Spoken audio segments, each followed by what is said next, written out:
Welcome back to Forest Elements University, episode 5, where we're going to talk about the installation of our products.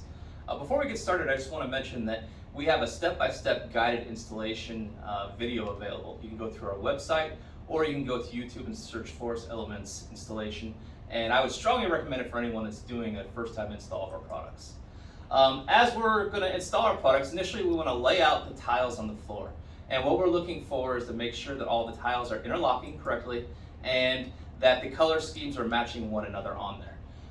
The next step would be to actually cut the edges of the tile, and we're going to use a table saw or miter saw to cut it to our installation specifications. As you do this, you'll see that the thermal modification goes all the way through the tile, so the color that's in the middle of the tile will be the exact same that's on the surface and the sides of it. So if you cut a straight edge, you don't necessarily need trim because you won't have any off-putting lighter colored wood in the middle there.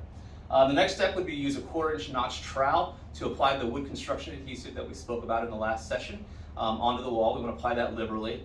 After it's applied there, we want to push our tiles into the wall, and we want to fill in those gaps in those 1 millimeters with that adhesive. Use about 30 seconds of pressure to make sure that the tile is connecting, is adhering with the adhesive. And then finally, if you need to adjust any chips, you can do that manually. You can really just push them. It's attached to the scrim, so they are pretty pliable. We do recommend our products for exterior and interior applications. We do not recommend it for flooring just because of the 1 millimeter gap. It makes it a little more difficult to do a flooring application. We don't recommend our products for a shower or a sauna, somewhere that's going to have direct contact with water on a daily basis.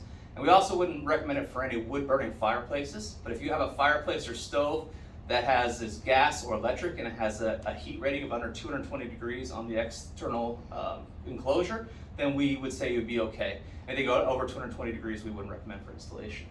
Finally, installing these in a shower or a backsplash where it's going to get a little bit of splashed up water occasionally, it shouldn't be a problem with our tiles.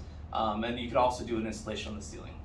We look forward to seeing you in episode 6 where we discuss the UV roll coat application.